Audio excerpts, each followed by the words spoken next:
जैसे आप कपड़ा पहनते हो, कपड़ा प्रतिदिन मैला होता है, उसको साबुन और जल से धो लेते हो तो स्वच्छ हो जाता है।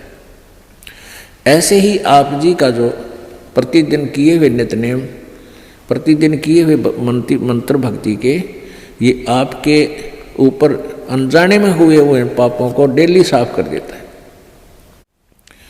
फिर शेष रहे आपके संचित कर्म, जो पहले जन्म जन्मांतर के आपके ढेर लगे हुए, तो परमेश्वर की सत्य भक्ति से, सतनाम से वो सभी नष्ट हो जाएंगे, वो फूंक दिए जाएंगे, जला दिए जाएंगे, नाश कर दिए जाएंगे।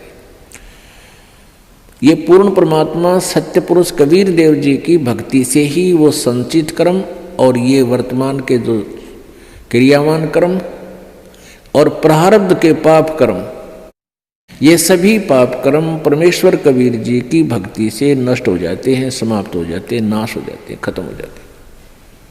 और किसी भी साधना से इनका कर्मों का नाश नहीं होता, दोनों ही भोगने पड़ते हैं।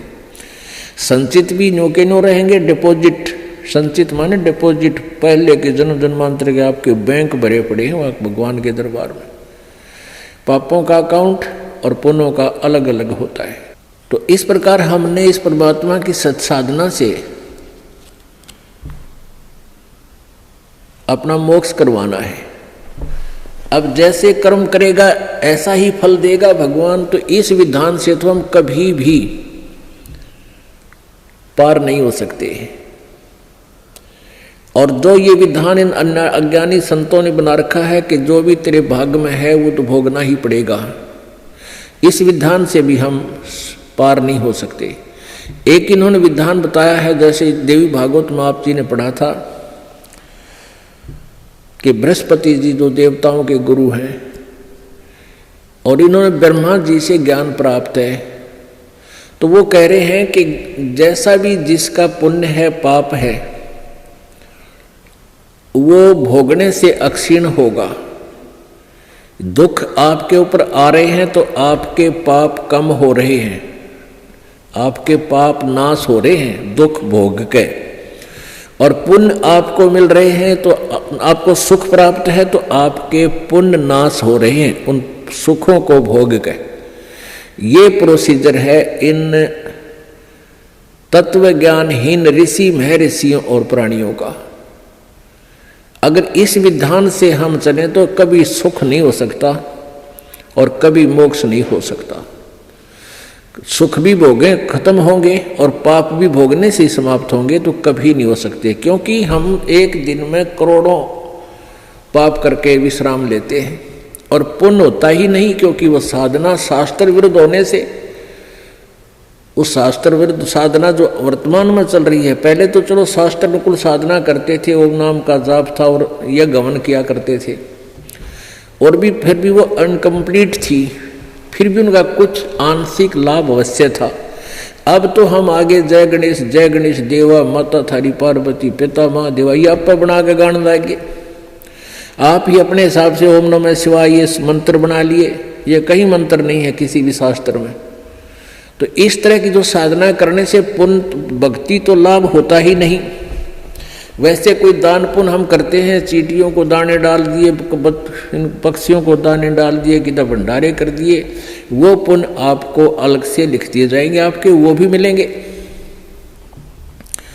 लेकिन मोक्ष नहीं हो पाएगा,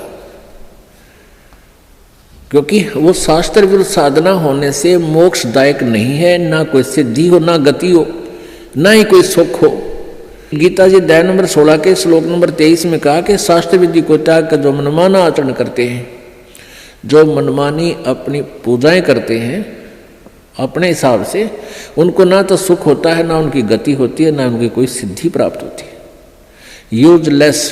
तो हम जो अब वर्तमान में जो साधनाएं चल रही हैं प्रत्येक समाज में, वो शास्त्र विधि को त्याग कर मनमानी पूजाएं हैं।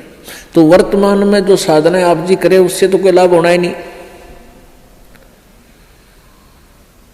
कि ना तो आपके पाप क्षीण हो और ना आपको भविष्य का कोई लाभ हो, और वो पाप नहीं करे, और वो पाप आप डेली पता नहीं कितने इकट्ठे कर रहे हो, तो वो आपके डिपॉजिट कर्मों में लिखे जा रहे हैं, संचित कर्मों में।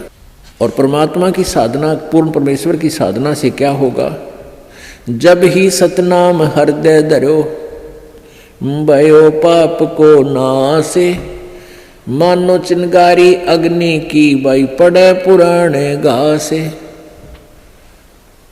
जब ही सतनाम हृदय धरो, जब आप सच्चे मन से सतनाम का जाप करना प्रारंभ कर देते हो, आपके संचित कर्मों में ऐसे आग लग जाती है जैसे 1000 टन सूखा घास फूस पड़ा हो और उसमें एक चिंगारी माचिस की तिल्ली लगा दी जावे।